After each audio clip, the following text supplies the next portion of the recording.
नए सत्र में आप सभी का स्वागत है। हमारे बीच में श्रीमती वर्षा श्रीवास्तव, उपाध्यक्ष समवाय फाउंडेशन उपस्थित, उनका स्वागत है। हमारे बीच में मुनि त्रिपाठी जी उपस्थित हैं, जो भी फैकल्टी रही हैं और हमारे सेमेस्टर 5 के स्टूडेंट हैं। हमारे बीच में संजय गवाडिया जी उपस्थित हैं, जो सेमेस्टर 1 के स्टूडेंट हैं। तो हम लोग अभी चर्चा कर रहे थे कि आयुर्वेदिक एक्यूप्रेशर का उपचार क्षेत्र क्या है, या उस उपचार क्षेत्र में किस तरह हम लोग उपचार करते हैं। तो हम लोग सब जानते हैं कि एनर्जी क्या है। हम लोग ये जानते हैं कि हमारे शरीर में ऊर्जा का संतुलन है, और उस ऊर्जा के संतुलन को ही हम पूरा करने की कोशिश करते हैं। अगर कहीं ऊर्जा अधिक है तो उसको घटा देंगे, और अगर घटा देंगे तो हम उसको, घटी है तो उसको बढ़ा देंगे। तो ऊर्जा के संतुलन के द्वारा रोगों का उपचार करने की पद्धति एक्यूप्रेशर है। छोटे छोटे बिंदु हैं, सूक्ष्म बिंदु हैं, उन पर हम हल्का सा दबाव लगाते हैं। दबाव किसी कुंद वस्तु से हो सकता है, पेन से हो सकता है, पेंसिल से हो सकता है, आपको चना मटर से हो सकता है, मेथी से हो सकता है, आपको पत्थर कोई मिलता है उससे हो सकता है। तो acupressure is treatment of energy, acupressure is treatment for energy, acupressure is treatment by energy. अब हम लोग ये सबसे पहले ये जो डेवलप हुआ एक्यूप्रेशर की पद्धति, वो चीन में डेवलप हुई। तो उसको ट्रेडिशनल चाइनीज मेडिसिन कहा गया, टीसीएम, ट्रेडिशनल चाइनीज मेडिसिन कहा गया। ये पॉइंट याद रखिएगा कि टीसीएम का फुल फॉर्म हमेशा पूछा जाता है, तो हम लोग को बताना है कि ट्रेडिशनल चाइनीज मेडिसिन।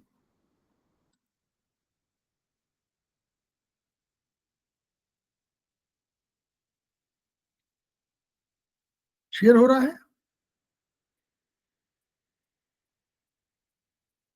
जी सर, हो रहा है सर।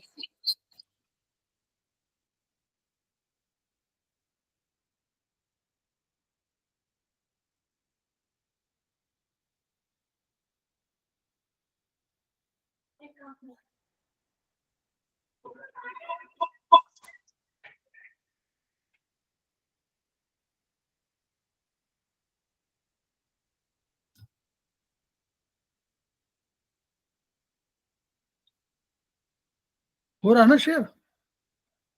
चलिए, तो हम लोगों ने पिछली बार चाइनीज एक्यूपंक्चर में इस विषय पर चर्चा किया था। संजय जी, पिछली बार ये चर्चा हुई थी, आप थे उसमें? जी सर, था मैं। हाँ, तो ये देखिए, मेरिडियंस, इसमें मेरिडियन कंसेप्ट था, चाइनीज मेरिडियन। तो उसमें था the means whereby man is created. ये 4 डिफिनेशन इसमें डिफिनेशन है। The means by which whereby man is created, मनुष्य का जन्म इसी से हुआ। The means whereby disease occurs, यानी डिजीज कहाँ से आती है? बाहर से आती है। The means whereby man is cured, अगर आप क्योरिंग, अगर क्योर आपको होता है तो इसी से होता है। माइक बस म्यूट रखिएगा संजय जी, माइक म्यूट रखिएगा बस, तो उससे इको नहीं होगा। The means whereby disease arises, अगर डिजीज आपके शरीर के अंदर से डेवलप हो रही है तो यह कहा जा रहा है कि ये मीन्स है, ये माध्यम है जिनसे शरीर के अंदर कोई चीज डिजीज पैदा होती है। The 12 meridians are the basis of all the theory and treatment.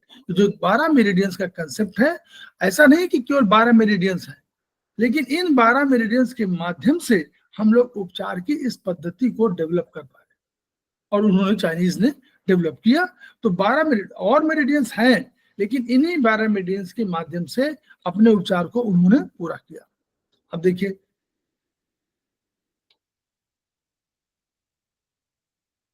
ये हम लोग बता चुके हैं कैसे ऊर्जा आई थी। इन यांग का सिद्धांत हम लोगों को मालूम हो गया। हम लोगों ने देखा था कि कम अधिक का ये सारे 4 सिद्धांत हैं। ये 8 गाइडिंग प्रिंसिपल्स कहलाते हैं, हॉट एंड कोल्ड, इन यांग, आंतरिक बाहरी, और कम अधिक। ये 4 हमारे 8, 4 गुणे 2 बराबर 8, ये हमारा। फिर हम लोगों ने 5 एलिमेंट थ्योरी पढ़ा था कि ये 5 एलिमेंट थ्योरी है। और उसमें जो ऑर्गन्स थे उनको हम लोगों ने वुड, ग्रीन जैसे वुड है, और वुड और फायर 5 तत्वों से हमारा शरीर निर्मित हुआ था। तो वुड से, फायर से, अर्थ से, मेटल से और वाटर से। और ये कहा गया था कि इन दोनों के बीच में जो सारे 5 हैं तत्व, इनके बीच में एक अंतर संबंध है। वो अंतर संबंध क्या कहा? सृष्टि के ये मूलभूत तत्व, उन्होंने कहा कि संसार में, ब्रह्मांड में जितने भी पदार्थ हैं वह सब इन्हीं तत्वों के आपसी संयोग का परिणाम है। यानी यही तत्व आपस में जब संयोग करेंगे विभिन्न रेशियो में, किसी में अग्नि अधिक होगी, किसी में जल अधिक होगा, किसी में फायर अधिक होगी, किसी में मेटल अधिक होगा, किसी में वुड अधिक होगा, लेकिन होगा ये सभी में, हमारे में और आप में भी ये सारे तत्व हैं। तो सृष्टि के ये मूलभूत तत्व आपस में एक दूसरे के सृजन के लिए जिम्मेदार हैं। उसका एग्जाम्पल उन्होंने दिया था कि अगर आप वुड को आप देखें, वुड माने जंगल, जंगल माने लकड़ी, अगर लकड़ी को आप देखें तो लकड़ी में आप जंगलों में जाइए तो वहां आपस में घर्षण के माध्यम से, फ्रिक्शन के माध्यम से एक दूसरे से रगड़ते हैं और तब अग्नि पैदा हो जाती है। तो उन्होंने कहा कि वुड फायर का क्रिएटर है, वुड ने फायर को क्रिएट कर दिया। फायर लगी और लगने के बाद बुझ गई, और बुझने के बाद उसकी जो राख बची वो धीरे धीरे अर्थ में कन्वर्ट हो गई। जब वो कालांतर में 5-10 साल बीत जाएंगे तो आपको टीला बन जाएगा, भीत, जिसको भीत बोलते हैं, तो भीत बन जाएगी, टीला बन जाएगा। तो वो अर्थ का क्रिएट है। अर्थ में अगर आप खुदाई करने लगे तो आपको मेटल मिलेंगी, तभी तो लावा बना, तभी तो लावा, जब ज्वालामुखी फटता है तो लावा निकलता है, तो ये लावा होता है ना। यानी उसमें हीरा जवाहरात, सोना चांदी सब मिल जाता है, तो यानी इन्हीं सब पदार्थों से मिलता है, तो मेटल है। अब मेटल को अगर हम पिघला दें किसी तरह तो वो जल, तरल के रूप बन जाता है। तो उन्होंने कहा तरल माने तरल में जल की मात्रा भी तो है, तो वो तरल, तो उन्होंने कहा metal is creator of water. अब वाटर अगर है तो हम पेड़ों की सिंचाई करते हैं, अगर हम सिंचाई न करें तो क्या कोई पादप, कोई वृक्ष डेवलप हो पाएगा? नहीं हो पाएगा। इसलिए उन्होंने कहा कि अगर जल से हम सिंचाई करेंगे तभी वुड का क्रिएशन होगा। तो वुड का क्रिएटर कौन है? वाटर। इस तरह एक दूसरे का संबंध किया। दूसरा क्या बताया उन्होंने? इन तत्वों में आपस में एक दूसरे को नियंत्रित करने की क्षमता है। अब ये इन 5 तत्वों में क्यों नियंत्रित करने का है? ये जो तीर बने हुए, बीच वाले तीर देखिएगा, बीच वाले तीर देख रहे हैं आप? तो इसमें जल, अगर अग्नि लगी हो तो अग्नि को बुझाने के लिए कौन चाहिए? जल चाहिए। तो जल जो है अग्नि को बुझा देगी, इसलिए अग्नि जो है फायर की नियंत्रक है। उसी तरह फायर अगर मेटल को संपर्क में लाया जाए तो मेटल को पिघला देगा। यानी fire is the controller of, या नियंत्रक, कंट्रोलर ऑफ मेटल। अब मेटल की कुल्हाड़ी, अब मेटल से हमने बनाया कुल्हाड़ी, और कुल्हाड़ी से हमने क्या किया? वुड को काट डाला। यानी हम मेटल जो है वह वुड का कंट्रोलर है। अब अगर कोई पृथ्वी है, जगह कोई खाली जगह है, उस जगह का आयतन मान लीजिए 500 वर्ग मीटर है, और हम लोगों ने उसमें पेड़ पौधे एक एरिया में लगा दिया, तो पृथ्वी का धरातल, पृथ्वी का जो वर्ग क्षेत्र है वो कम हो जाएगा, क्योंकि जितने पेड़ लगे होंगे वो पृथ्वी के भाग से थोड़ा सा हट जाएगा। तो इसलिए उन्होंने कहा कि would is the controller of earth. अब अर्थ है जल। अब जल में अगर आपको किसी जगह पर जल हो और वहां पर आपको पेड़, वो मेड़ बांधनी हो, तो मेड़ बांधने के लिए आपको क्या करना पड़ेगा? अर्थ, मिट्टी लानी पड़ेगी, मिट्टी से बांध दीजिए तो जल अपनी जगह सीमित रह जाएगा। यानी जल को कंट्रोल करने के लिए अर्थ का सहारा लिया गया। इस तरह रूप में ये पूरे 5 तत्व एक दूसरे को कंट्रोल कर रहे हैं। फिर तीसरा क्या हो? हमारे शरीर में विद्यमान महत्वपूर्ण अवयव माने ऑर्गन्स, महत्वपूर्ण ऑर्गन्स अपनी प्रकृति के अनुसार शरीर में इन और यांग बलों के दृष्टिकोण से इन मूलभूत तत्वों का प्रतिनिधित्व करते हैं। तो यानी कहा गया कि जो मूलभूत तत्व है, वुड है, फायर है, अर्थ है, मेटल है, इनका जो ऑर्गन्स है इनको रिप्रेजेंट करते हैं। कैसे? उन्होंने कहा कि जो वुड है तो उसमें वुड है, वुड को रिप्रेजेंट करने के लिए हमारे पास दो ऑर्गन है। वो एक ऑर्गन हमारा है लीवर और एक ऑर्गन है गाल ब्लैडर।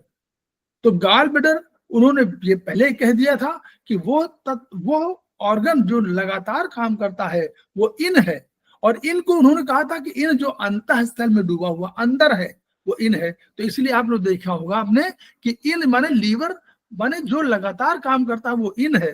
तो इसलिए लीवर को उन्होंने अंदर के साइड में वृत्त के इस सर्किल के अंदर की तरफ लीवर को दिखाया है, क्योंकि वो अंदर है।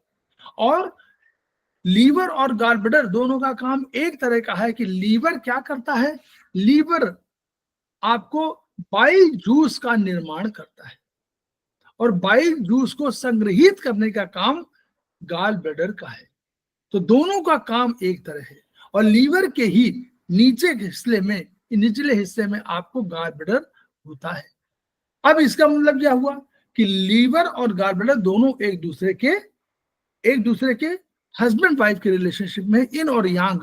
तो एक इन है, लीवर इन है क्योंकि वो 24 घंटे काम करता है। यांग गॉल ब्लैडर है, क्यों? क्योंकि वो कम काम करता है, जब उसको संग्रहित करना तब काम करता है, अदरवाइज वो काम नहीं करते। तो वुड जो है, वुड को रिप्रेजेंट करने के लिए हमारे पास दो ऑर्गन है, वो है लीवर और गॉल ब्लैडर। वो लीवर इन है और वो यांग है, तो इसलिए वुड को रिप्रेजेंटेशन हो गया। उसी तरह अब उनका फायर के रिप्रेजेंटेशन कैसे होगा? उनका फायर का रिप्रेजेंटेशन ऐसे होगा कि फायर में लार्ज इंटेस्टाइन, वो स्मॉल इंटेस्टाइन को और हार्ट को रखा गया। तो कैसे हार्ट को? हार्ट 24 घंटे काम करता है, इसलिए वो इन है, इसलिए उसको अंदर रखा गया। स्मॉल इंटेस्टाइन कम समय काम करती है, इसलिए जब उसकी आवश्यकता होती है तब वो काम करती है। आप भोजन नहीं करें तो स्मॉल इंटेस्टाइन का काम कम से कम हो जाएगा। तो स्मॉल इंटेस्टाइन कम काम करती है, इसलिए वो यांग ऑर्गन कही गई। तो अंदर है कौन है? अंदर हार्ट है, क्योंकि वो लगातार 24 घंटे इन ऑर्गन है और स्मॉल इंटेस्टाइन यांग ऑर्गन है। अब इनके बीच में रिलेशनशिप क्यों एक दूसरे को कहा गया? एक दूसरे के साथ इनका जोड़ा इसलिए बनाया गया कि हार्ट भी, स्मॉल इंटेस्टाइन क्या करता है, वो शरीर में जितने भी आप खाना पीना खाते हैं, पानी, भोजन, वायु जो भी आप ग्रहण करते हैं, वो स्टमक के माध्यम से चर्निंग होती है, उसकी विलोडन होता है उसको, और चरने के बाद वो स्मॉल इंटेस्टाइन में जाता है। तो स्मॉल इंटेस्टाइन क्या करता है? उसमें से एब्जॉर्प्शन करता है। न्यूट्रिशन में क्या है? हमारे पास हमने खाया कार्बोहाइड्रेट, हमने खाया फैट, और हमने खाया तीसरा क्या हुआ? प्रोटीन। तो तीन चीजें हमने खाई। पानी पिया, पानी भी है उसमें। तो इन सब से बना का मिनरल्स वगैरह भी लिए, तो इन सब का रूप क्या हुआ? बदल गया। कार्बोहाइड्रेट बदल गया ग्लूकोज में, फैट बन गया फैटी एसिड। शरीर ने क्या किया? शरीर ने बड़े टुकड़ों को छोटे छोटे टुकड़ों में विभाजित कर दिया, और ताकि वो शरीर उसको एब्जॉर्ब कर सके। और जो हमारा प्रोटीन था वो अमाइनो एसिड के रूप में कन्वर्ट हो गया। बड़ी चेन थी वो छोटी चेन में हो गई, छोटे छोटे अणुओं में हो गई। अब ये जो हो गई तो हमारे शरीर को स्मॉल इंटेस्टाइन ने उसको शोषित कर लिया। शोषित माने एब्जॉर्ब कर लिया। तो ये न्यूट्रिशन जितना था, चाहे वो आपका ग्लूकोज हो, चाहे आपको फैटी एसिड हो, और चाहे अमीनो एसिड हो, उनको उसने शोषित कर लिया। मिनरल्स और विटामिन भी उसने अवशोषित किया, और उसने और अवशोषित एक और चीज किया, उसका नाम है जल भी अवशोषित किया। और ये अवशोषित करने के बाद उसने क्या किया? इन चीजों को, रक्त हमारे पास एक ऐसा वो है जो हमारा प्रोडक्ट भी है और वो हमारा न्यूट्रिशन एलिमेंट है। तो रक्त इनको रक्त बनाना है। तो कैसे हुआ? ये सारी चीजें एक जगह चली गई, चैनल में चली गई। और जो रक्त के जो अणु हैं वो तीन तरह के हम लोग अणु आगे पढ़ेंगे।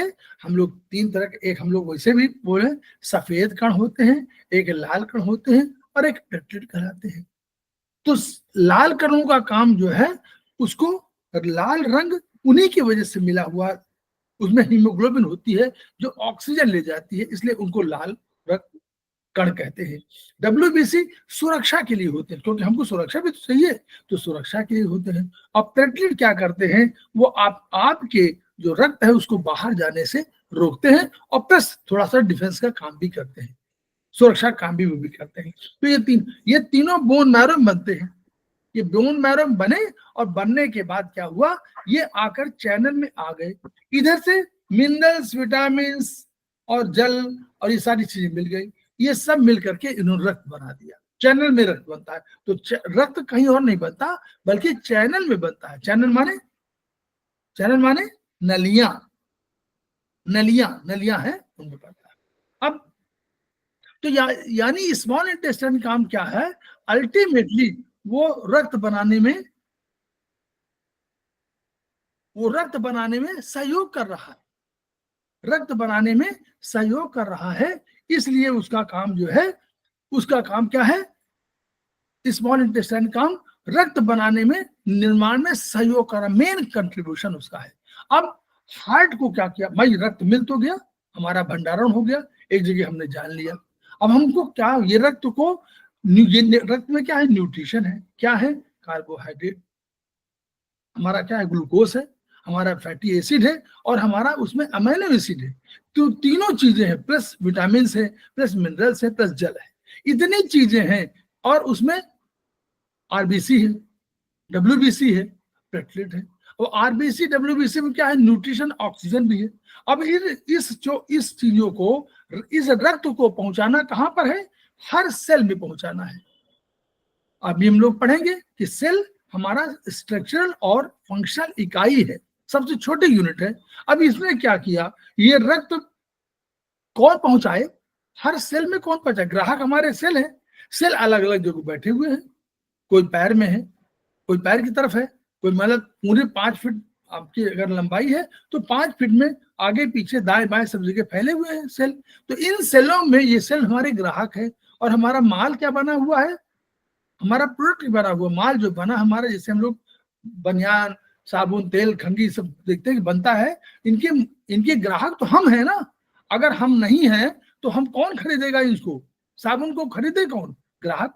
वैसे ही ये जो हमारे ये जो बने हुए हैं, ये रक्त बना है, तो रक्त को खरीदार कौन है, हर आदमी हमारे पास कौन रहा है, इनमें कुछ कंटेंट लेके जा रहा है ना, तो ट्रांसपोर्टर की आवश्यकता पड़ी, तो वो ट्रांसपोर्टर हमारा हो गया हार्ट।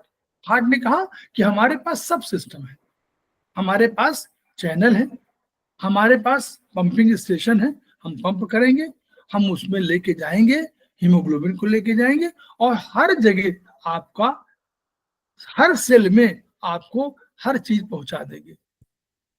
तो उसको हार्ट को ये जिम्मेदारी सौंप दी गई। उसके पास क्या था, आर्टरीज थी जो हार्ट से शरीर को ले जा रही थी रक्त।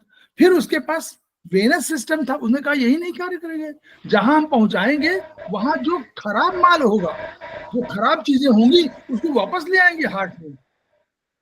तो हार्ट ने कहा कि हम ये भी काम करेंगे, आप ले आएंगे फिर हम आपको देंगे। तो यानी ले जाने का काम हुआ, आर्टरीज ने किया, हार्ट से शुद्ध रक्त गया और पूरे शरीर फैल गया।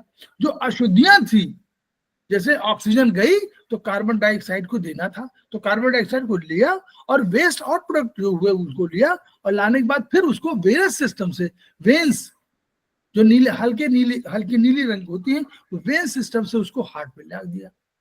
प्लस एक लिम्फेटिक सिस्टम भी हुआ, जिसने कहा कि कोई बाय द वे, कोई जैसे मान लीजिए ट्रक चल रहा है, आप देखते होंगे कोयले का ट्रक चलता है, एक ढेला इधर गिरा, एक ढेला उधर गिरता है ना।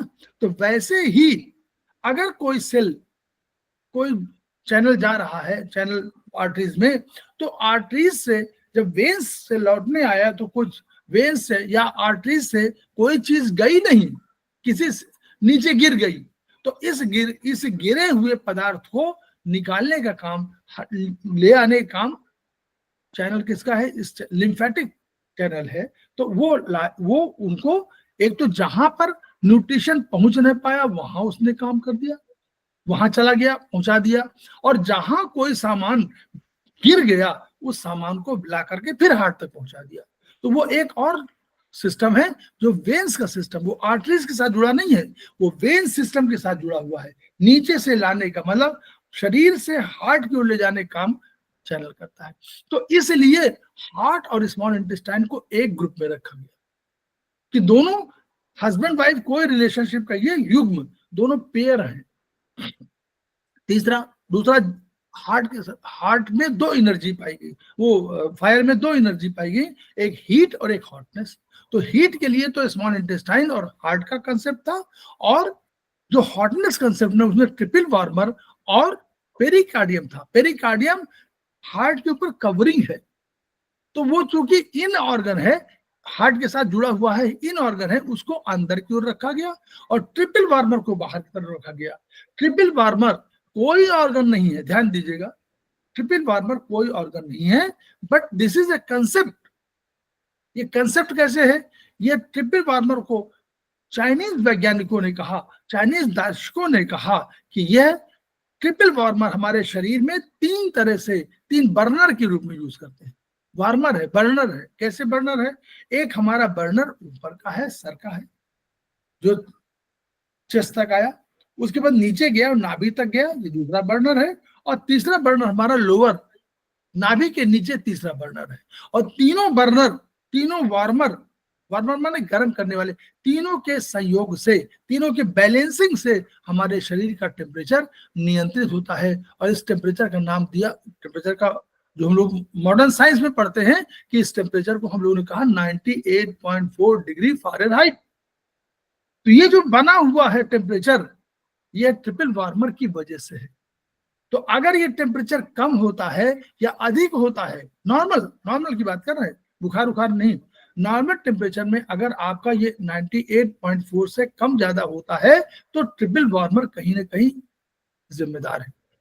अभी आप लोग नहीं पढ़ेंगे, लेकिन आगे चल के आप लोग पढ़ेंगे कि यह ट्रिपल वार्मर मेरिडियन को आगे चल के कहा गया, इसको endocrine meridian, endocrine system meridian कहा गया। एंडोक्राइन सिस्टम बहुत महत्वपूर्ण सिस्टम है, आगे आप लोग पढ़ेंगे। तो हम लोग आगे अभी चल रहे हैं, वहां चर्चा नहीं। फिर अर्थ के साथ जोड़ा गया। अब इस तरह हम लोगों ने इन यांग बलों से हो गया। अब अर्थ के साथ दो ऑर्गन जुड़े, तो उन्होंने कहा कि ये दो ऑर्गन, स्प्लीन और स्टमक, दोनों अर्थ को रिप्रेजेंट करते हैं। कैसे करते हैं? उन्होंने कहा कि जब भोजन आप लेते हैं, जब वायु आप लेते हैं, जब आप वनस्पतियां लेते हैं, तो आप जल भोजन लेंगे या जल लेंगे या वायु लेंगे, तीन ही चीज तो लेंगे। तो जब ये लेते हैं आप, तो इनको स्टमक और स्प्लीन, तो स्प्लीन 24 घंटे काम करता है, इसलिए उसको इन ऑर्गन कहा गया और इसलिए उसको सर्किल के अंदर रखा गया। और यांग ऑर्गन था स्टमक, जो कभी कभी काम करता है, कभी माने जब आवश्यकता हो, आप भोजन करेंगे तो स्टमक काम करेगा, नहीं तो काम ही नहीं करेगा। तो स्टमक को उन्होंने यांग ऑर्गन कहा, उसको बाहरी दिखाने के लिए, क्योंकि यांग बाहरी चीजें थी, इसलिए उसको बाहर की तरफ चित्र में दिखाया गया।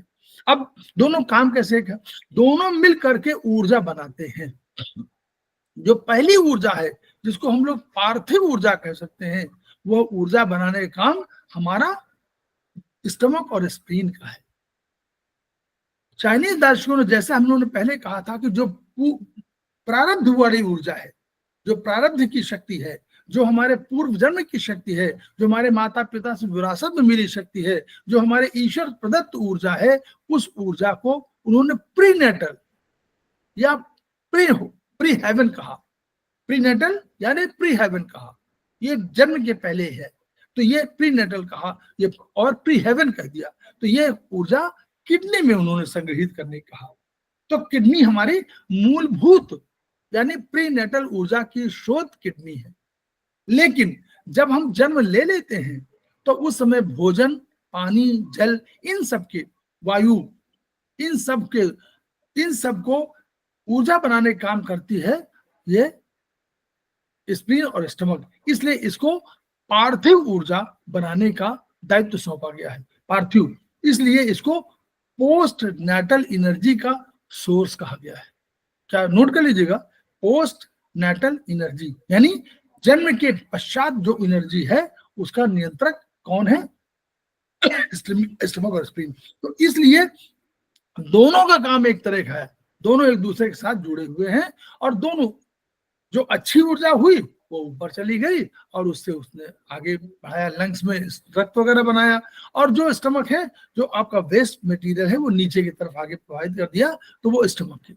तो इसलिए दोनों का काम एक तरह था, इसलिए दोनों रिप्रेजेंट कर रहे हैं अर्थ को, और दोनों का काम एक दूसरे से जुड़ा हुआ है, इसलिए दोनों को पेयर ऑर्गन के रूप में परिभाषित किया गया। आगे आया मेटल। अब मेटल में हम लोगों ने कहा कि मेटल में उन्होंने कहा कि एक लंग्स है, लंग्स 24 घंटे काम करता है, इसलिए उसको इन ऑर्गन कहा गया। और जो 24 घंटे काम नहीं करता है वो लार्ज इंटेस्टाइन है। जब आवश्यकता हुई, जब भोजन आपने किया, तो लार्ज इंटेस्टाइन से वो भोजन मिला। तो ये जो लार्ज इंटेस्टाइन वाला, दोनों का कॉम्बिनेशन क्यों रखा गया, दोनों को एक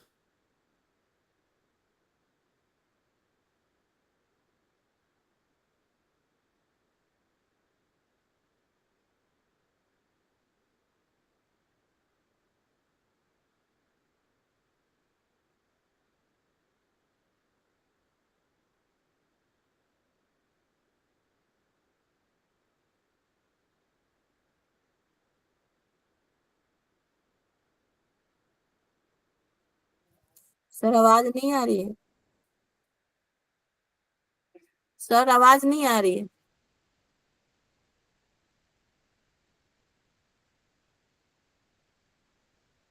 लाइट चली गई है। आप लोगों को समझ में आ रहा है? पुण्य त्रिपाठी बोलिए। जी लाइट नहीं आ रही थी सर, वो आवाज नहीं आ रही लाइट चली थी गई है, सर। बता दी, लाइट चली गई है, बता दी। जी जी हेलो हेलो, जी सर, आपकी आवाज नहीं आ रही थी। हेलो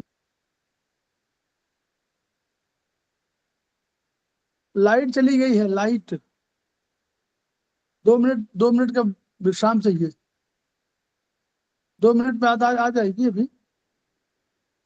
जी ठीक है सर, आ रही है, आवाज आ रही है। सर आवाज आ रही है।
आवाज आ रही संजय जी? हाँ सर आवाज आ मीरा रही। जी, आवाज आ रही? लाइट आ गई।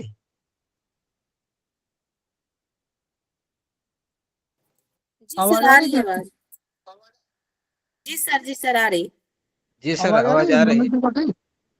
आपके यहाँ लाइट आ गई क्या सर? जी सर मुन्नी आ त्रिपाठी, गई है आवाज आ आवाज। रही जी सर आ रही है आवाज, है? आवाज आ रही है सर।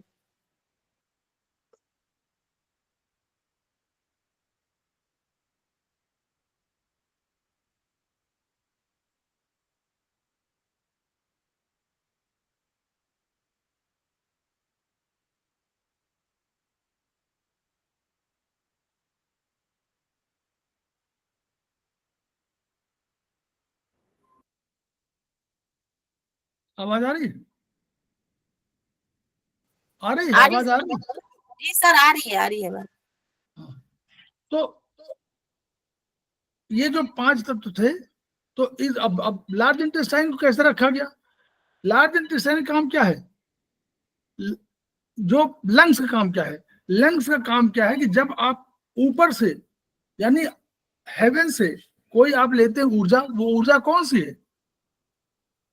वो ऊर्जा है आपकी आपने ऑक्सीजन लिया, लंग्स ने ऑक्सीजन लिया, तो ये हमारे न्यूट्रिशनल के लिए, तो न्यूट्रिशन के लिए आवश्यक है ना, बिना ऑक्सीजन के हम लोग काम नहीं कर सकते, ऊर्जा बनाने का काम करती है। तो ये ऑक्सीजन की ऊर्जा जो हुई वो आई, लंग्स ने लिया, और लंग्स ने क्या किया, वेस्ट प्रोडक्ट का था कार्बन डाइऑक्साइड, उसको निकाल दिया। तो उसने क्या किया, आपकी सुरक्षा के लिए या जो जीवन के लिए उपयोगी सबसे महत्वपूर्ण तत्व है ऑक्सीजन, उसको लिया और लेने के बाद वेस्ट प्रोडक्ट को निकाल दिया, किसको, कार्बन डाइऑक्साइड को। तो ये तो काम था किसका, लंग्स का। अच्छा, ऐसा ही काम क्या लार्ज इंटेस्टाइन नहीं कर रही है? वो भी तो ही काम कर रही है। क्या काम कर रही है? वो काम कर रही है कि जब आपका जो शुद्ध चीजें हैं वो स्मॉल इंटेस्टाइन ने अवशोषित कर लिया, तो उसने कहा कि जो हमारा वेस्ट प्रोडक्ट है उसको हमने कहा लार्ज इंटेस्टाइन को भिजवा दो, नीचे चलेगा। अब लार्ज इंटेस्टाइन ने क्या किया, उसमें से देखा कि हमारा जल कुछ अधिक जा रहा है, तो जल को शोषित कर लिया। उसने कुछ विटामिन कुछ थे तो विटामिन बना दिया। तो लेकिन जो अंत में बचा वेस्ट प्रोडक्ट, उसको कहा उस बाहर, शरीर के बाहर निकाल दिया। तो यानी लंग्स और लार्ज इंटेस्टाइन का दोनों का रोल, दोनों का भूमिका एक ही तरह की है, इसलिए दोनों को एक युग्म में रखा गया। तो ये मेटल को रिप्रेजेंट कर रहे हैं। लार्ज इंटेस्टाइन चूंकि यांग ऑर्गन था, कभी कभी काम करता है, इसलिए उसको बाहर रखा गया। लंग्स 24 घंटे काम करता है, इसलिए अंदर रखा गया। अब किडनी की बारी आई, तो किडनी, यूरिनरी ब्लैडर दोनों जल तत्व को दोनों जल तत्व को रिप्रेजेंट करते हैं। कैसे? किडनी क्या काम करती है? किडनी बनाती है, अल्टीमेटली किडनी देखती है कि आपका रक्त आया, रक्त को उसने छनाई किया, छनाई करने के बाद जो वेस्ट प्रोडक्ट था जल के रूप, जल वाला, तरल वाला, उसको उसने बाहर निकाल दिया। कुछ टॉक्सिन थे जो जल में घुलनशील थे, उनको जल के माध्यम से बाहर निकाल दिया। तो ये निकाला कहां, उसने क्या किया, किडनी ने उसको बनाया, और बनाने के बाद यूरिनरी ब्लैडर को दे, यूबी को दे दिया, और यूबी में संग्रहित हो गया। उसी तरह जैसे लीवर बनाता था और गॉल ब्लैडर संग्रहित करता, वैसे ही आपका किडनी बना रही है और संग्रहित कर रही यूबी यूरिनरी ब्लैडर में। और यूरिनरी ब्लैडर को जब आवश्यकता हुई तो उसने उसको शरीर के बाहर निकाल दिया। तो इसलिए दोनों का रोल, किडनी और यूरिनरी ब्लैडर का दोनों का रोल एक तरह था, इसलिए इनको वाटर के उसमें रखा गया। तो ये जो कंसेप्ट था, इस कंसेप्ट के हिसाब से इन सबको रख दिया गया। क्लियर? यहां तक क्लियर है?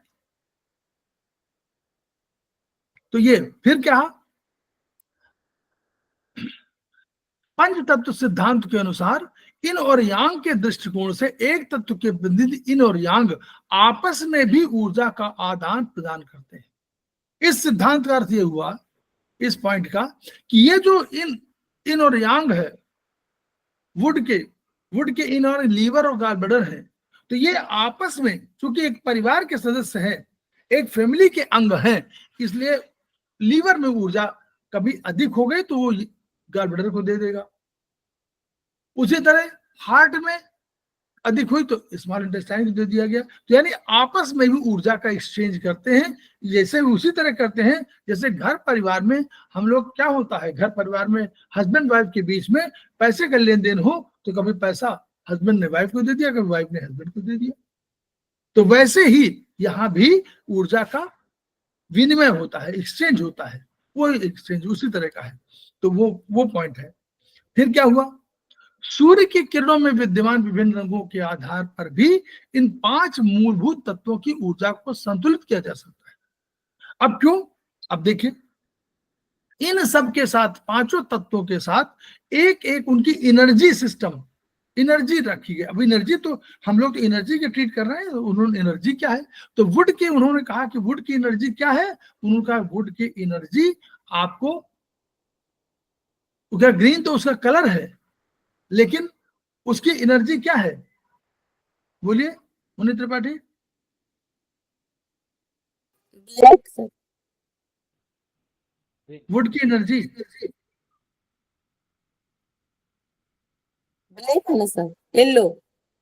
विंड, विंड उसकी एनर्जी है। ठीक है, तो विंड एनर्जी हो गई और रंग हो गया क्या, तो ये देखिए, आप जंगल में चले गए आप तो क्या मिलेगा आपको, सबसे बढ़िया ऊर्जा कौन से मिलेगी? Wind energy. सबसे अच्छी बढ़िया हवा विंड एनर्जी मिलेगी और उसका रंग मिलेगा आपको ग्रीन। तो इस तरह आप याद रखिए कि वुड की एनर्जी है विंड, और विंड के साथ ग्रीनरी, दो चीजें मिलेंगी जंगल में तो वो एनर्जी हो गई।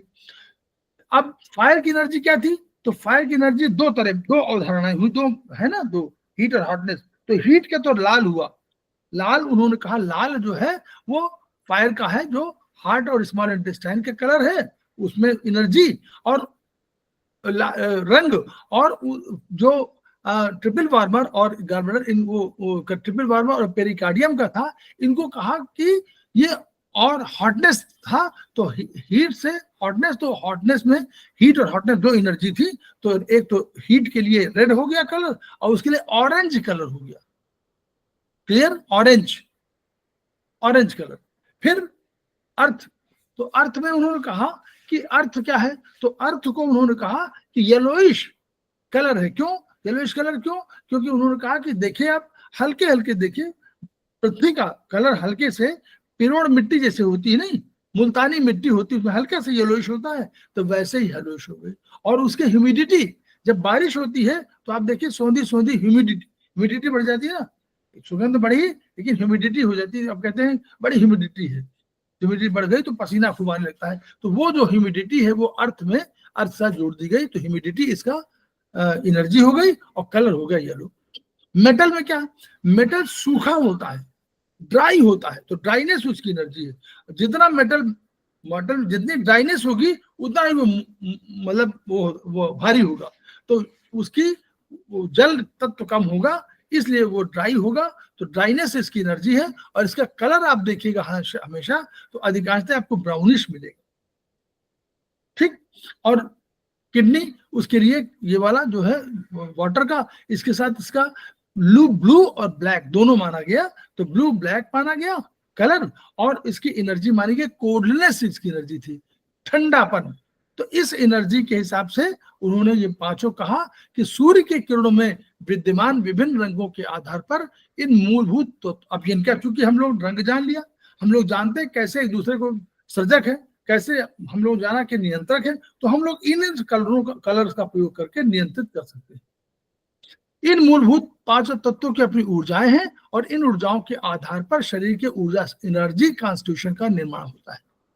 ये पहले दार्शनिकों ने कह दिया था कि एक आपके शरीर के साथ साथ जो भौतिक शरीर है, ऊर्जा शरीर जुड़ा हुआ है, और ऊर्जा शरीर में ही ऊर्जा आती है, और इसी ऊर्जा शरीर के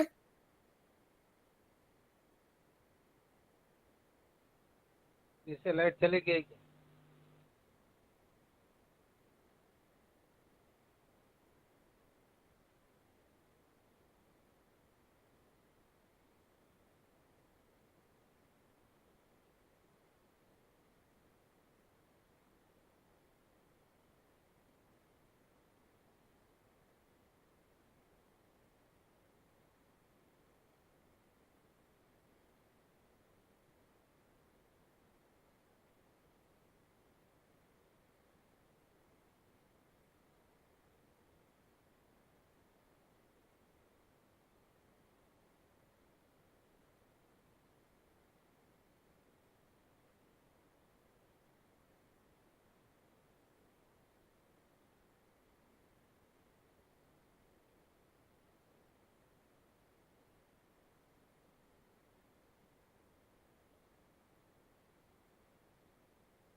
आवाज आ रही?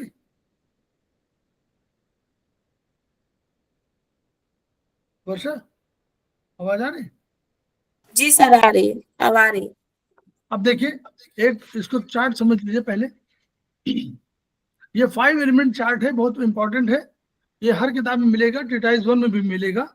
तो इसमें देखिए, ऊपर से देखिए एलिमेंट चार पांचों है, would, fire, earth, metal, water, और इनके मेरिडियन में इन और यांग है, इन और यांग है, और इन यांग में डिस्ट्रीब्यूट कर दिया गया है।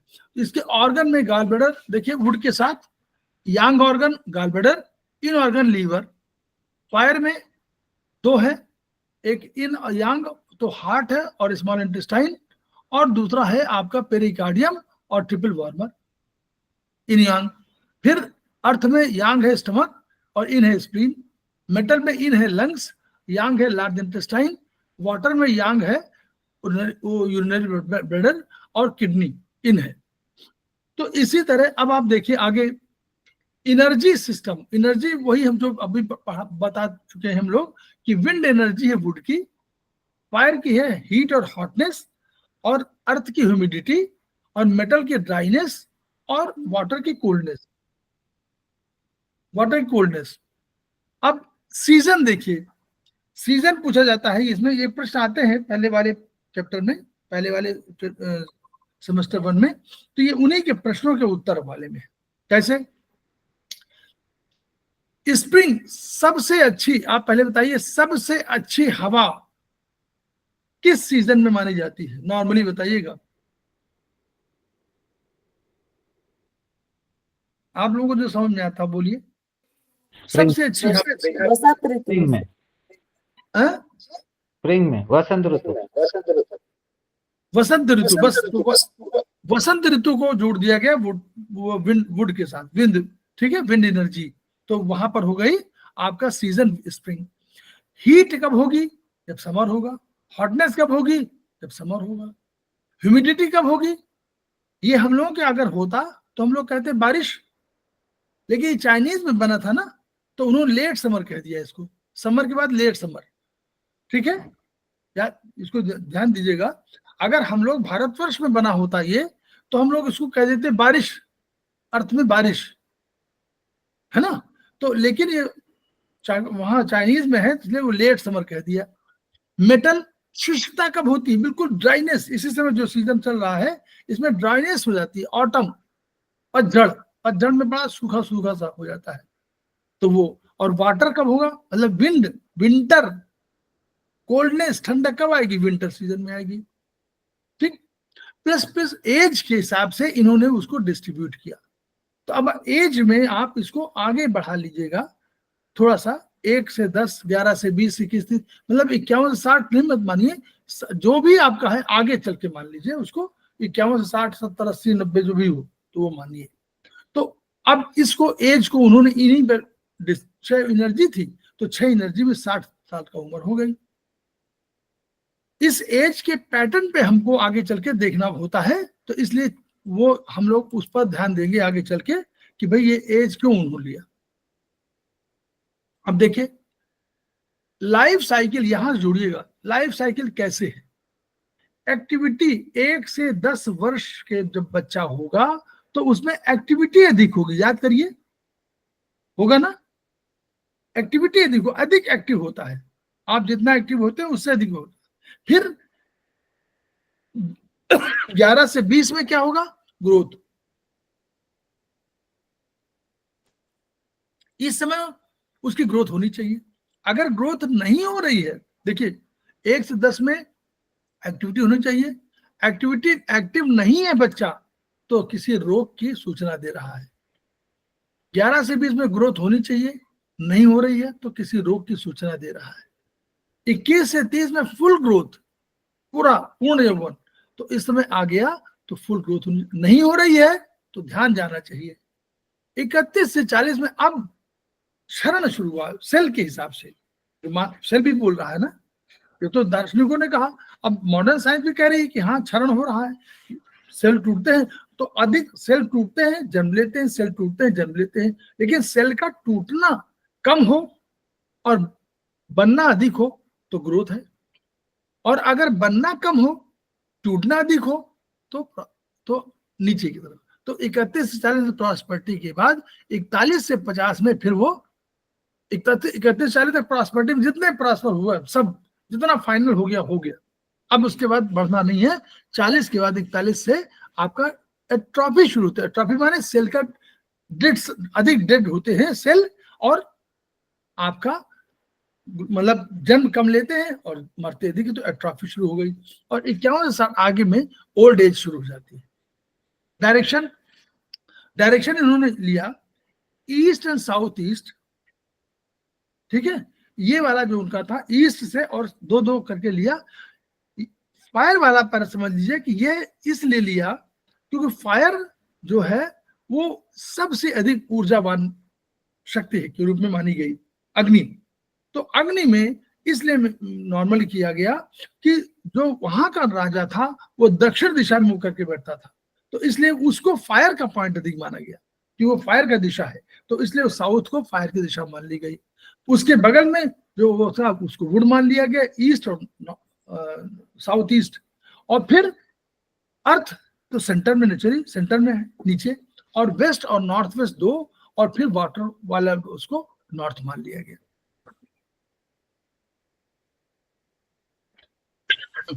अब देखिए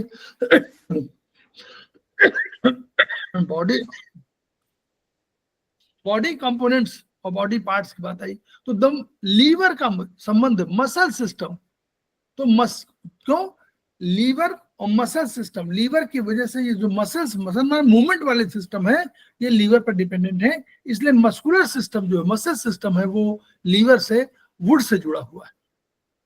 दूसरा, फायर हम लोगों ने कहेगा हार्ट, तो हार्ट तो सर्कुलेटरी सिस्टम का पार्ट है ना, तो हार्ट को सर्कुलेटरी सिस्टम का पार्ट मान लिया गया। और जो हार्ट के दो भाग थे, वो फायर के दो भाग थे, एक हार्ट था, एक पेरिकार्डियम था।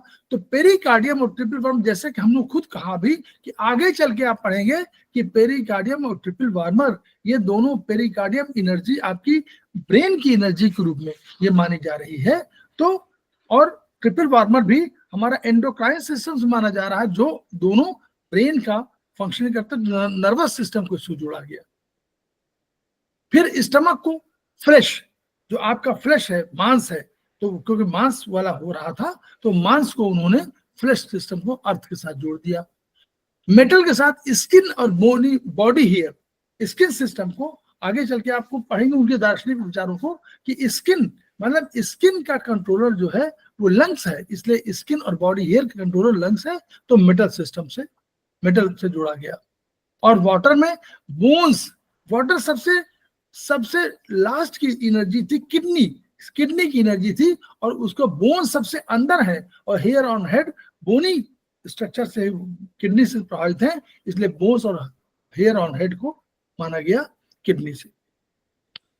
बॉडी पार्ट्स आपने पढ़ लीजिएगा, आगे पढ़ा है। सेंस ऑर्गन, लीवर आंखों में खुलता है, नोट कर लीजिए, लीवर आंखों में खुलता है, ये सेंटेंस है। तो सेंस ऑर्गन में आईज है, टंग है, माउथ है, नोज है, ये तो पार्ट है। तो उसमें सेंस ऑर्गन में आईज, लीवर आंखों में खुलता है। लास्ट देखिए, किडनी कानों में खुलती है, किडनी कानों में खुलती है, तो किडनी हो गई ईयर की, लीवर आंखों में खुलता है। टंग को क्यों कहा गया? हृदय वाणी से अभिव्यक्त होता है, हृदय वाणी में अभिव्यक्त होता है, वाणी से अभिव्यक्त होता है, मतलब हृदय आपका बहुत सुंदर है, बढ़िया है, तो आपकी वाणी अच्छी होगी, तो इसलिए टंग को जोड़ दिया। टंग से तो बोलते हैं हम लोग, टंग की सहायता से तो बोलेंगे, तो टंग को जोड़ दिया गया उससे। फिर माउथ, स्टमक क्या है? स्टमक जो है, स्टमक की ओपनिंग कहाँ है बोलिए?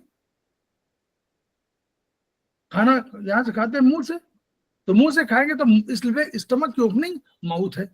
और सांस ले रहे हैं, तो सांस कहां से ले रहे हैं? नोज। तो इसलिए इस तरह का सेंस ऑर्गन आपको ऐसे याद करना है।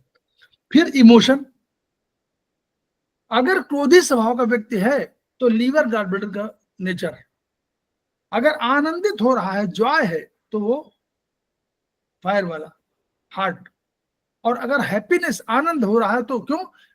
हैप्पीनेस, आनंद। अच्छा बताइए थोड़ा सा, हैप्पीनेस, वैसे बताइए हैप्पीनेस किसकी एनर्जी होनी चाहिए? बोलिए, कोई कोई बोलिए।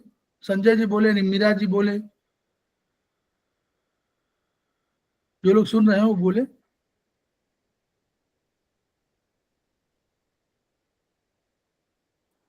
Pericardium triple warm.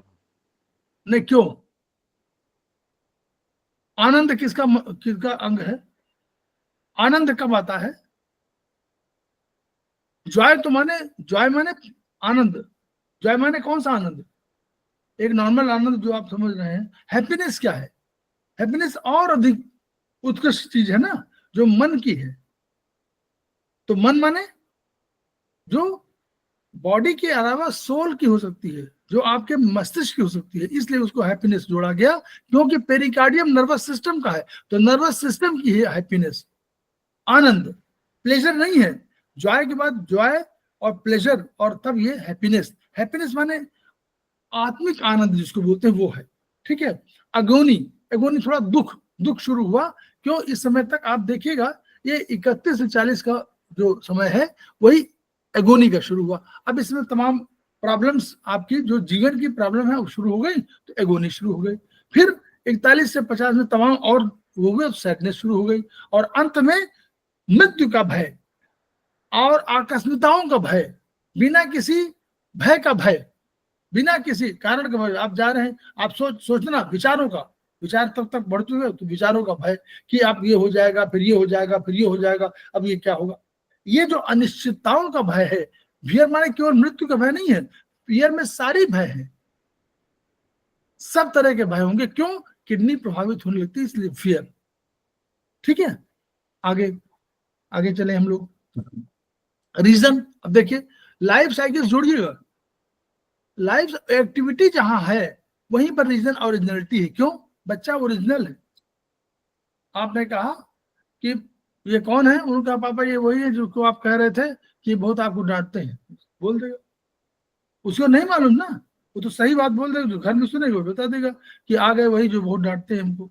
तो तुरंत आके बच्चा बोल देगा कि आप तो अंकल वही है जो बहुत डांटते हैं हमारे पापा को, बस खत्म। तो ये ओरिजिनल है, यहाँ पर सोच विचार नहीं है। अब आगे क्या शुरू हुआ? डिजायर, इस उम्र में 11 से 20 की उम्र में कुछ इच्छाएं जन्म लेती, हम युद्ध करना है, ऐसे करेंगे ऐसे करेंगे। फिर 21 से 30 साल की उम्र में और एम्बिशन, अब जीवन में क्या पाने की इच्छा है वो सब शुरू हो गई। फिर यहाँ 31 से 40 साल की उम्र में कॉन्शियसनेस, इसमें कॉन्शियस में विचार पूरे परिपक्व होने लगते हैं। अब आपको समझना लगता है कि तब तक आप जहां लगना है वह लग चुके होंगे, अब आपकी बुद्धि अधिक काम करना लगती है। और ये 41 से 50 विल पावर, इसमें विल पावर स्ट्रांग होने लगती है, और अंत में ज्ञान प्राप्त हो जाता है, विजडम, कि भाई संसार में जो भी है, ये हमारे ये संबंध है, हमारे वो संबंध है, सब अब तो अब पर्यंत, जीवन पर्यंत ये विजडम रहता है। ठीक, क्लियर? कुछ भी पूछना है यहाँ पर? संजय जी, मीरा जी, आप ही लोग हैं स्टूडेंट के रूप में प्रथम जो ये स्पेशल क्लास के, जो वहां काफी लोग हैं, मीरा जी और संजय जी। संजय जी, जी सर, कोई चीज समझ में पूछनी आया। हो, कोई बराबर है। चीज पूछनी तो यही पूछ। यही आप, क्योंकि आप ही लोगों का क्लास है, बेसिक क्लास हाँ आप ही लोगों के लिए है। हाँ, आपने बताया ना विजडम, वो एज के हिसाब से होता है विजडम। वो हाँ सब सब उनको हाँ, तो कोई एक्सपीरियंस चीज हो पूछनी जाता हो है। तो यही पूछ लेगा, कोई हाँ पूछनी हो तो यही पूछेगा। ठीक है, चलिए। अब कलर में आ गया ग्रीन। तो ग्रीन हम लोगों ने पहले बताया था, ग्रीन, रेड, ऑरेंज, ये तो हम बता चुके हैं। येलो और व्हाइट, जो ये व्हाइट जो है, व्हाइट और ब्राउन एक साथ जोड़ लीजिएगा। व्हाइट है कहीं, व्हाइट है कहीं ब्राउन है, ठीक है, वुड मेटल में। और ब्लैक और ब्लू, ब्लैक दोनों। अब टेस्ट, सावर, बीटर, बीटर माने कड़वा हुआ ना, सावर माने खट्टा, सावर खट्टा लीवर का है, बीटर, बीटर तीखा, स्वीट मीठी सुगंध जो है, मिठाई वो है उसके लिए, स्टमक।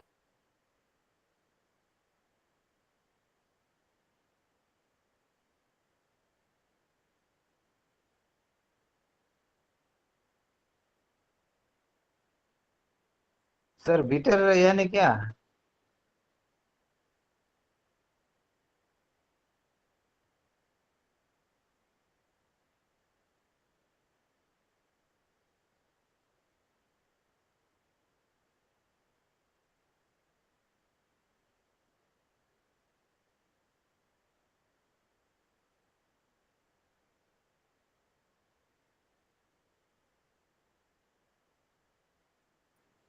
सर बीटर का मतलब क्या होता है?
सर आवाज नहीं आ रही।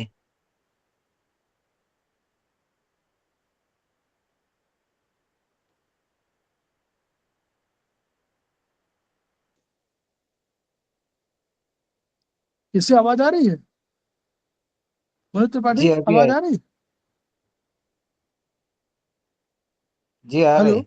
आवाज आ रही कि नहीं? आ रही है। आ रही नहीं सर। आ रही।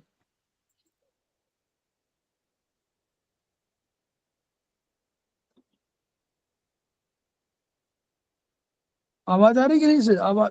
संजय जी आवाज आ रही? हाँ आ रही सर। जी आ रही है, आ रही है आवाज। संजय जी आवाज आ रही क्या? जी आ रही सर। सर वो बीटर का मतलब क्या होता है? आवाज आ रही सर? संजय जी आवाज आ रही? हाँ आ रही। ठीक सर, हम आगे कंटिन्यू कर रहे हैं इसी से, क्योंकि डिटेल चल रहा है। तो अब इसमें अब बॉडी सेंस, अब नहीं, यहाँ देखिए स्मेल में मस्क, कस्तूरी जो है वो आपकी वुड के साथ है, बर्ड जली हुई ये फायर के साथ है, स्वीट फ्रेग्रेंस, स्वीट आपका कलर था, स्वीट फ्रेग्रेंस जैसे सोधी सोधी खुशबू आती है वो पृथ्वी में। और उसके बाद फिशी, फिशी माना जैसे जैसे मछली की तरह गंध है वो वाली। और स्टेल, बासी, वो पानी की वजह से आती है। नहीं, टेस्ट मतलब वो सावर बिटर, हाँ ठीक है, वो तीन पंजेंट और साल्टी थी ना, स्वीट और पंजेंट साल्टी। नमकीन अगर है तो वो किडनी की वजह, वो मतलब किडनी वाले वाटरी वाला। और पंजेंट तीखा। उसी तरह स्मेल में मस्क, बर्nt बर्nt जली हुई, स्वीट फ्रेग्रेंट, फिशी, और स्टिल बासी, जल की, जैसे बासी जल हो जाता है ना वैसे ही। फिर साउंड लाउड, अगर जोर से कोई बोलता हो तो आप समझ जाए कि ये लीवर का वो है। लाफ्टर, अगर हंसता हो तो हंसी ठीक है, लेकिन बहुत हंसता हो तो समझ लीजिए कि हार्ट प्रभावित है।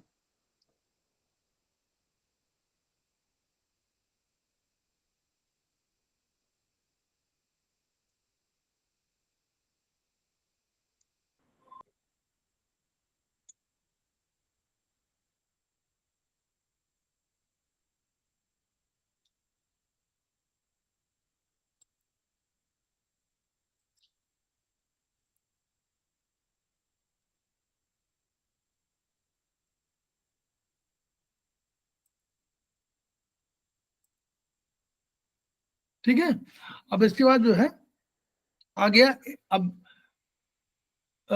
इस सेंस में क्या देख, अच्छा हाँ, लाफ्टर, लाफ्टर मतलब हंसी। सिंगिंग मेलेडी, अगर बहुत कोई गा कर बोलता हो तो आपको समझना चाहिए कि उसका कैरेक्टर जो है वो अर्थ वाला है। और सिंगिंग बिल्कुल गाने की बिल्कुल स्टाइल में बोलता हो तो पूरा नहीं, साइंग, सिंगिंग नहीं, साइंग है, साई साई साई कर रहा हो, आ भर रहा हो, तो वो वाला जो है आपका मोर्निंग पूरी तरह से वो कह रहे भैया हम तो बिल्कुल मर गए क्या बताएं, तो ये सब किडनी का कैरेक्टर के रूप में। सेंस में क्या है, साइट, जैसे लीवर आंखों में खुलता है तो साइट दृष्टि वाली, स्पीच बोलने वाली।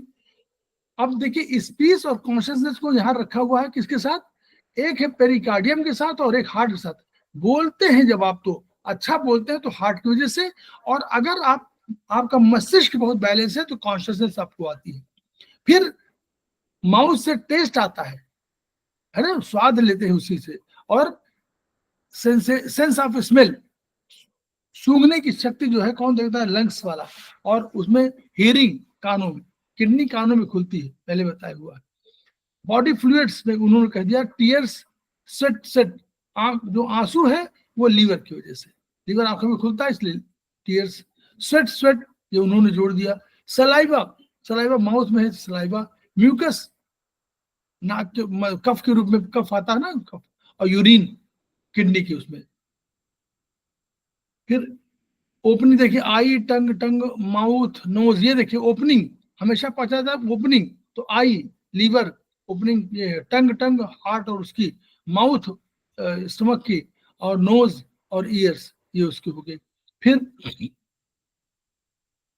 फंक्शंस में देख लीजिए, फंक्शंस मोरलेस वही है कि ये फ्लावर एक आता है, फ्लावर, फ्लावर, फ्लावर माने देखिए किसी पेड़ में फ्लावर क्या काम देते हैं, बोलिए बताइए, फ्लावर क्या काम करते हैं? फ्लावर को देखकर क्या आप पेड़ का पता लगा सकते हैं? कोई बोले। अगर आप फ्लावर को आपको दे दिया जाए कोई फ्लावर, तो बता देंगे ये किसका फूल है? जी सर। बस, तो इसका मतलब क्या हुआ कि फ्लावर जो है उस पेड़ को रिप्रेजेंट कर रहा है, उस पेड़ के कैरेक्टर को बता रहा है। तो अगर कोई फ्लावर यानी हैंड और टो नेल्स, हाथ और पांव के जो नेल है उनको देख करके लीवर के बारे में पता लगाया जा सकता है। कॉम्प्लेक्शन, आपकी कॉम्प्लेक्शन, आपका जो शरीर का जो कॉम्प्लेक्शन है उसको देख करके आपके हार्ट की दशा का अनुमान लगाया जा सकता है। टंग कॉम्प्लेक्शन, टंग के कॉम्प्लेक्शन को देख करके आपको पेरिकार्डियम और ट्रिपल वार्मर की स्थिति का अंदाज लग सकता है। आपके होठों को देख करके आपके स्टमक का अंदाजा लग सकता है। आपके बॉडी हेयर को देख करके आपके लंग्स का पता लग सकता है, और आपके बालों को देख करके किडनी की स्थिति का लग सकता है। तो इसको पढ़िएगा, ये इसलिए पढ़ाया गया, तो ये बहुत महत्वपूर्ण है जो आप लोगों को हमेशा हमेशा काम देगा। ये नहीं किसी भी सेमेस्टर में आप रहेंगे, ये आपको जरूर किसी एक से लेकर के 10वें सेमेस्टर तक कहीं भी जाएंगे, ये आपको निरंतर एक ध्यान में आपको आना चाहिए, हमेशा इसको काम आएगा। ये केवल एक सेमेस्टर की बात नहीं है, इसको समझना है, बार बार समझना है, और इससे 5-6 प्रश्न हर सेमेस्टर में पूछे जाते हैं, इसलिए ये बहुत बहुत बहुत इंपॉर्टेंट है, इसलिए बताने की आवश्यकता है। तो हम लोग क्या करेंगे, हम लोग जो वीडियो आएगा उस वीडियो को सुनेंगे, समझेंगे, शेयर करेंगे, दूसरों को बताएंगे। ज्ञान को अपने पास सीमित मत रखिए, ज्ञान को बाहर फैलाइए, तभी ज्ञान बढ़ता है। जब आप ज्ञान फैलाएंगे तो आपका ज्ञान स्वयं बढ़ेगा और सामने वाले का भी ज्ञान बढ़ेगा। दोनों के ज्ञान के माध्यम से ये विधा हमारी आगे बढ़ेगी, और ये विधा आगे बढ़ेगी तो हम जन कल्याण के मार्ग में आगे बढ़ सकेंगे। और जन कल्याण का मार्ग इसलिए क्योंकि हमारे खेमका सर ने यही सपना देखा था कि वो जन कल्याण करें, और उनका सपना क्या था कि each one reach one, each one treat one, each one teach one. इन्हीं शब्दों के साथ हम लोग विराम देते हैं। हम लोग फिर नेक्स्ट जब भी मौका मिलेगा हम लोग मिलेंगे। धन्यवाद। Thank you sir.